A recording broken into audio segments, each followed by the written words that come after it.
So in today's video, we're going to be talking about the best Thunderstrucks to go and buy as an investment. So just before the video does start, a quick little ad on a trading service I offer over on Twitch for the cheapest trading guides out there for just £4, €4, all free with Amazon Prime. You'll receive daily trading and investing guides covering PlayStation, Xbox and PC with an array of methods covering all budgets. And I've been trading for over 10 years, making over 100 million in multiple different FIFAs, and now for the last 4 years I've made 10 million coins in just the first month. So the first thing we're going to talk about with the Thunderstruck players is the hype. So the hype for the Thunderstruck players, in my opinion, is a lot more about the first win and the third win than it is for the second win. And the reason for this is there is a lot more hype around a player getting upgraded than a player getting two generic playstyles.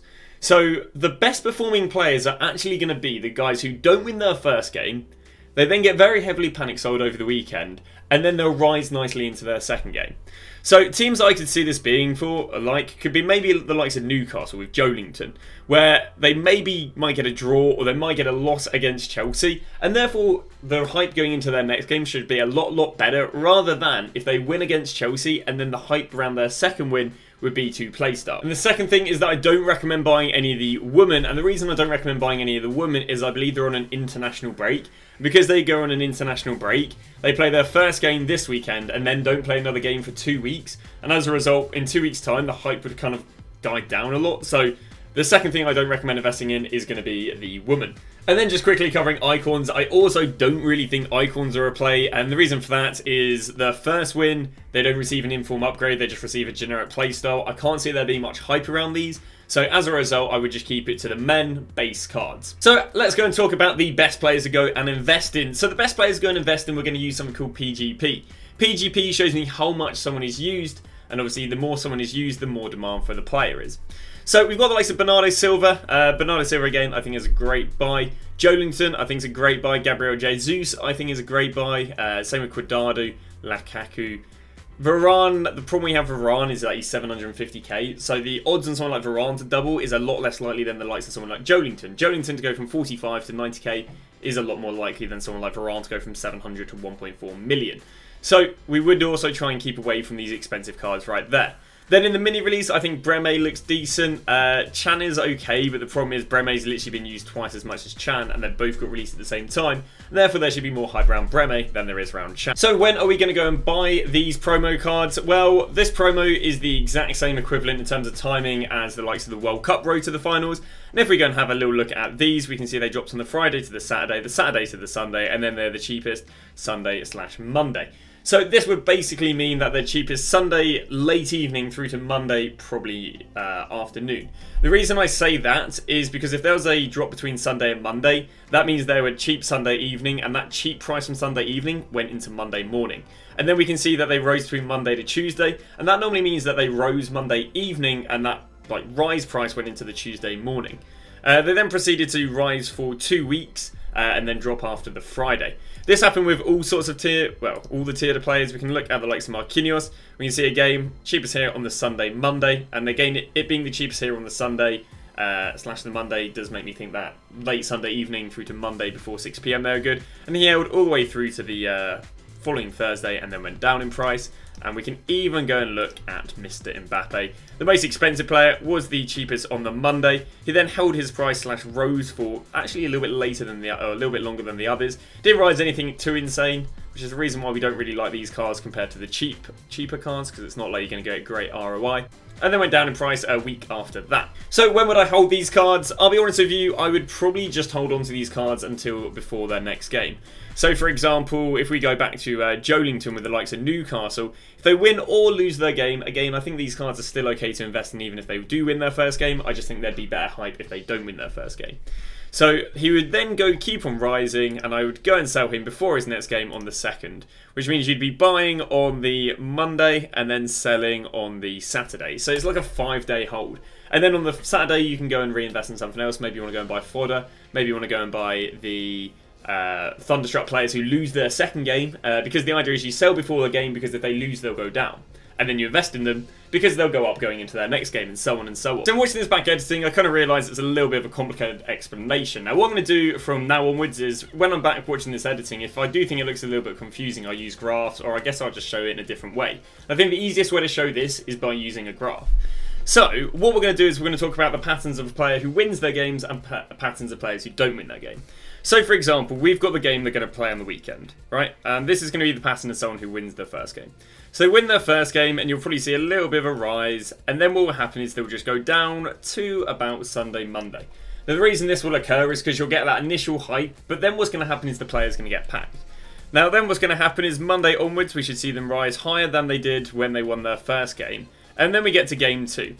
Now, if they win their game 2, especially if they're expected to win their game 2, they're actually going to go down in price, even if they win. And the reason this is going to occur is because if basically an outcome is so favourable, and then that favourable outcome occurs, they don't actually go up in price. So what they do is they peak about 2 hours before kickoff, because you've got all the people, you know, getting hyped up that the card might win, and then Man City wins their second game, and then everyone's like, oh yeah, well, of course they're going to win their second game. And no one's actually buying them after. So then what happens is, again, they'll drop till about that evening. And then what they'll do is they'll rise to an even higher point by game 3. In which, because they receive a second upgrade, if they go and win that, what will then happen is they'll probably go up a little bit more. Because they're now going to receive a good upgrade. Because the thing about game 2 and win 2 that is, I guess, relevant is the upgrade isn't very interesting. We go from them getting a 1 in form upgrade here to them only getting 2 playstyles here. So now let's go and talk about a team that is going to go and lose their first game. Or lose, let's say they lose both games. Let's say we go with Tierney and we're going to go with Real Sociedad. And again, I'm not quite sure on the former Sociedad, but we'll just presume they're losing their games. So this is going to be a team that's going to lose their first game. So we're going to go into game 1. They're still going to get a little bit of hype. But what's going to happen is they're then going to go and get panic sold quite a lot there. They'll then be low when the rest of the market is low till Sunday. And then they'll have a rise going into next week. Now, in theory, if the card is a well-demanded card, they should actually rise a higher or rise faster than someone who wins their first game. Because the first in-form upgrade should be more interesting than the 2 playstyles. So what should happen is these guys should outperform the teams that did win their first game. But then again, if they go and lose their second game, you'll then go and see them drop back down again. Because now they've lost 2 out of the 4 possible games. You should see really nice rises on the teams that don't win their first games, but if they lose 2 games in a row, then I think the drop's going to be pretty bad. So I wouldn't gamble on them winning their second game. Now, if they do win their second game, that's perfect, because then what will happen is you'll see the same rise as the teams who win all their games, where you'll see them just rising into game 3, and then obviously game 3 will have an impact on how they do. So the orange line is if they were to win their second game, and the red line is if they were to lose their second game. This now means that the buy points on the teams that lose their first game, again, will either be just after they lose their first game, or it'll be to buy on Sunday. But there shouldn't really be much of a difference between them losing their first game through to the buy point on Sunday. It will just be basically that they get cheaper faster. Because there's no one buying them with really the hype. But nonetheless, these players should still rise going into their second game, the same way how even the teams who win their first game will rise into the second game. Is if someone wins their first 2 games, next Sunday will be a better investment than someone who loses their first 2 games.